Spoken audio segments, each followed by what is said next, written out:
नमस्कार। एक और वीडियो के अंदर आपका स्वागत है। इस वीडियो के अंदर हम बात करने वाले हैं, अमेरिका ने ईरान को बोला है कि आप एनरिचमेंट है उसको रोक दीजिए।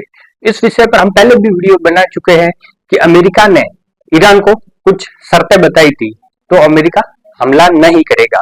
वो ये था कि आपको पहले तो आपको यूरेनियम का एनरिचमेंट रोकना पड़ेगा और न्यूक्लियर जो फैसिलिटीज है उसको पूरी तरह से समाप्त करना पड़ेगा, और मिसाइल जो इंटरकॉन्टिनेंटल बैलिस्टिक मिसाइल का परीक्षण कर रहा था उसको भी सीमित करना पड़ेगा। तो अब ईरान ने ये पूरी तरह से मानने से इनकार कर दिया है। और जो ओमान के अंदर शुक्रवार को जो मीटिंग हुई थी अमेरिका और ईरान की, उसके अंदर ईरान ने बोला है कि आप नए सैंक्शंस लगाइए, इससे हमें कोई फर्क नहीं पड़ता, हम न परमाणु कार्यक्रम को रोकेंगे, न ईरान अमेरिका से डरेगा।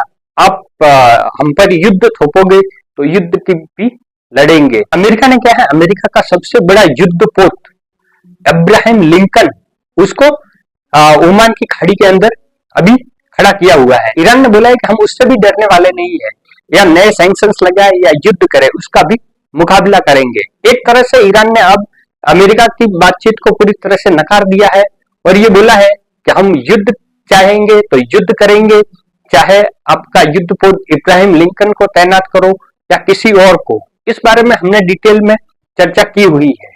तो क्या है, एक 2023 के अंदर ईरान की एक लेडी थी नरगिस मोहम्मदी, उसको नोबेल प्राइज मिला था, तो उसके रिलेटेड भी एक खबर आ रही है, वो भी इसके बारे में अभी बताएंगे।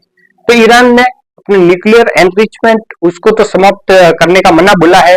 जो न्यूक्लियर फैसिलिटीज थी उसको अमेरिका ने क्या B2 बॉम्बर अपने भेज करके नष्ट करने का दावा किया था। तो अमेरिका ने दावा किया था कि उसको नष्ट कर दिया गया है, तो ईरान ने उसको पहले ही दूसरी जगह शिफ्ट कर दिया गया था। पूरी तरह से नष्ट नहीं हुआ था, दूसरी जगह पहले ही शिफ्ट कर दिया गया था।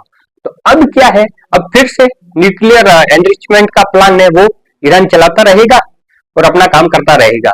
न अमेरिका को उसने खुली चुनौती दे दी है, आपको युद्ध करना है, नए सैंक्शंस लगाने हैं, जो भी करना है वो करेगा, लेकिन ईरान डरने वाला नहीं है। ईरान के अंदर पिछले कई दिनों से प्रोटेस्ट हो रहे हैं, तो ईरान की सरकार ने भी अभी आधिकारिक रूप से बोला है कि 3000 लोग मारे गए हैं, लेकिन जो वेस्टर्न मीडिया है, अमेरिकी समर्थक मीडिया है, उसने इस संख्या को 15 से 20,000 तक बताई गई है और 50,000 लोगों की गिरफ्तारियां बताई गई है। तो ये ईरानी मीडिया और पाश्चात्य मीडिया है, उसके आंकड़ों के अंदर बहुत बड़ा चेंजेज है। अब बात करते हैं 2023 के अंदर जो नरगिस मोहम्मदी महिला थी उसको नोबेल प्राइज मिला था, तो उसको भी अभी ईरान ने क्या है 7 साल की सजा दे दी है, जेल की सजा सुनाई गई है। वो इसलिए कि देश के खिलाफ में प्रोपेगेंडा फैलाने के लिए। ये वही महिला थी जो ईरान में महिलाओं पर अत्याचार हो रहे थे उसकी न्यूज को बाहर भेजती थी और एक विश्व मीडिया के अंदर न्यूज बनाती थी। तो अमेरिका की ये चाल होती है कि जिस देश के खिलाफ में सत्ता परिवर्तन करनी है या सैंक्शंस लगाने हैं, किसी भी तरह से सत्ता परिवर्तन करवानी है, तो उस देश के विपक्षी नेताओं को नोबेल प्राइज दिया जाता है। जैसे कि ईरान के अंदर दिया गया, वेनेजुएला की जो विपक्षी नेता है उसको शांति का नोबेल पुरस्कार दिया गया 2025 का। और इससे पहले देखा जाए तो म्यांमार के अंदर आन सू की उसको नोबेल प्राइज दिया गया। और बांग्लादेश के अंदर मोहम्मद यूनिस जो अभी बैठा हुआ है केयर टेकर, अंतरिम सरकार का मुखिया बन करके, उसको भी नोबेल पुरस्कार दिया गया है। तो कहीं ना कहीं ये नोबेल प्राइज है वो अमेरिका के इन्फ्लुएंस के अंदर दिए जाते हैं। इससे क्या है, वहां की जनता है उसको भ्रमित करने के लिए इन टूल का यूज किया जाता है। नोबेल पुरस्कार देते ही क्या वो व्यक्ति की शख्सियत है वो बहुत बड़ी हो जाती है, तो उससे लोग आ जाते हैं कि इसको सत्ता में लाएंगे तो अपने देश का भविष्य अच्छा होगा। तो इस तरह से जहां ईरान के अंदर दिया गया, बांग्लादेश के अंदर दिया गया, म्यांमार के अंदर दिया गया, वेनेजुएला के अंदर दिया गया, ये एक पैटर्न है। इस पैटर्न को समझना है कि ये हर तरह का एक ही तरह का पैटर्न दिखाई दे रहा है। फिर उस जो जिसको नोबेल प्राइज मिला है उसको आगे करके सत्ता के अंदर बिठा दिया जाता है और सत्ता परिवर्तन का या चेहरा बना दिया जाता है। तो ईरान के अंदर भी अमेरिका अब यही करने वाला है। जो लेडी है उसको 7 साल की जेल हुई है, ये विश्व मीडिया के अंदर न्यूज फैल गई।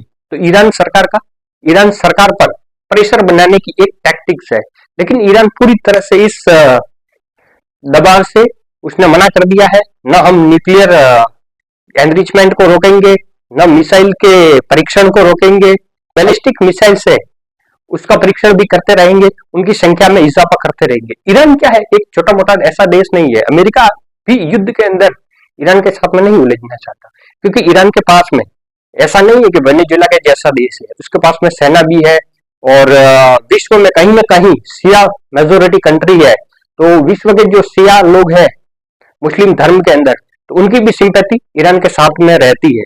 और अली खamenei उसकी ईरान सरकार पर एक मजबूत पकड़ है।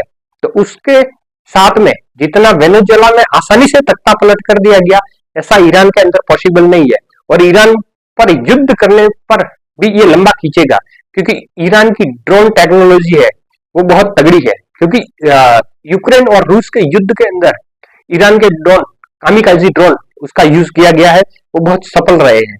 अब ईरान के पास में लंबी दूरी की मिसाइल भी है, जो कि अभी साइबेरियन सागर के अंदर उसने परीक्षण किया था। उसकी लंबाई 10,000 किलोमीटर तक मार कर सकती है, वो बताई गई थी। तो अमेरिकी तट तक ईरान उस मिसाइल से हमला कर सकता है, ऐसा उस मिसाइल के दावा किया गया था परीक्षण में। आने वाले दिनों के अंदर अमेरिका या ईरान कोई युद्ध के अंदर उलझते हैं, इसके चांस कम ही दिखते हैं। क्योंकि अमेरिका ईरान के साथ में युद्ध में उलझ जाएगा तो फिर चाइना है वो ताइवान पर कब्जा करने के लिए उसको फ्री हैंड मिल जाएगा, और ईरान का सपोर्ट चाइना करता रहेगा, क्योंकि वो ये युद्ध को लंबा खींचना चाहेगा और अमेरिका की इकोनॉमी को तबाह करना चाहेंगे रूस और चाइना मिल करके। तो आने वाले दिनों के अंदर ईरान और अमेरिका का युद्ध होता है या नहीं होता है, आज रिलेटेड कोई न्यूज आती है तो हमारे चैनल पर वीडियो जरूर आएगा।